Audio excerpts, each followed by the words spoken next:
할렐루야 드림교회를 섬기고 있는 조현실 목사입니다. 저는 개척 3년차 목사입니다. 제가 처음에 개척을 한다고 했을 때 두 분류의 조언을 듣게 되었습니다. 첫 번째는 잘할 수 있을 거야, 힘내 라는 조언이었고, 두 번째는 요즘 교회들이 얼마나 힘이 드는데 문 닫는 교회들이 얼마나 많아 라는 조언이었습니다. 둘 다 저를 위하고 격려해주는 마음이었던 것 같습니다. 하지만 여러 가지 조언을 듣게 되다 보니까 마음이 복잡해지기 시작했습니다. 그래서 저는 그날 주님께 기도했습니다. 주님, 저 정말 개척해야 되는 거 맞나요? 그런데 아쉽게도 그날 기도에 대한 답을 얻지 못한 채 어제 읽었던 성경 다음 장을 펴서 읽기 시작했습니다. 저는 그날 읽었던 그 성경을 통해서, 성경 말씀을 통해서 개척에 대한 확신을 얻게 되었습니다. 바로 우리가 너무나 잘 아는 말씀인 요한복음 6장 1절부터 15절 말씀, 오병이어에 관한 말씀이었습니다. 특별히 9절 말씀을 통해서 큰 은혜와 결단을 내릴 수 있게 되었습니다. 9절 말씀을 보면 한 아이가 나오고 그 아이가 가진 것이 나옵니다. 바로 보리떡 5개와 물고기 2마리였습니다. 이 아이가 가진 보리떡 5개와 물고기 2마리로는 함께 있는 사람들이 충분히 먹기에 너무나 부족하고 적은 양이었습니다. 하지만 예수님은 축사하신 후에 그곳에 앉아있는 사람들에게 그들이 원하는 만큼 나눠주셨습니다. 물고기를 통해서도 그렇게 하셨습니다.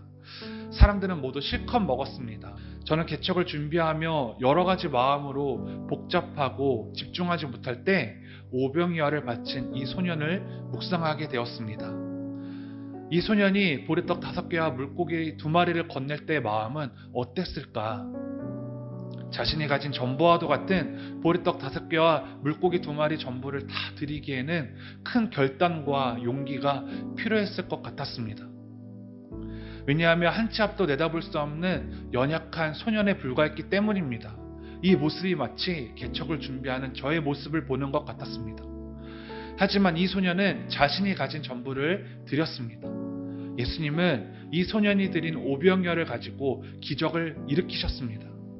이 소년은 자신이 드려진 것을 통해서 기적이 일어나는 것이 얼마나 감격이 되고 감사하고 은혜가 되고 기뻤을까요?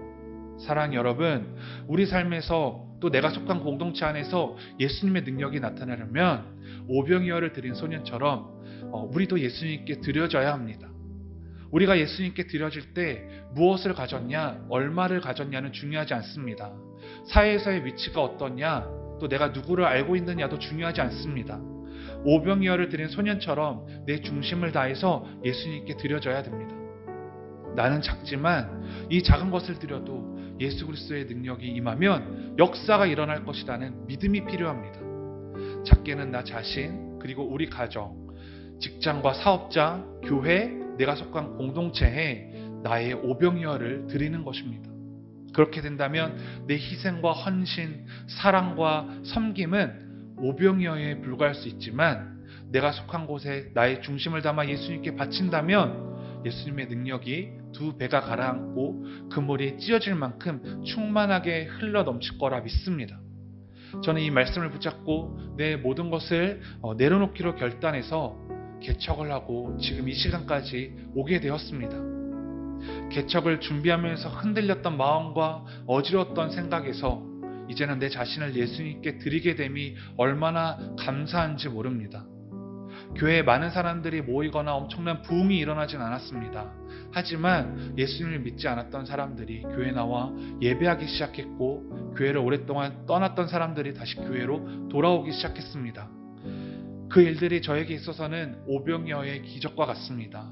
왜냐하면 나의 능력은 오병이어밖에 되지 않지만 그것을 예수님께서 사용해 주셨기 때문입니다.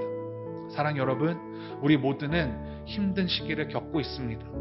이때 우리는 그리스도인으로서 내가 속한 공동체의 중심을 다해 희생과 사랑과 섬김과 헌신의 오병이어를 드려야 할 줄 믿습니다. 그 중심을 보시는 예수님께서 차고 넘치는 은혜를 부어주실 것을 믿습니다.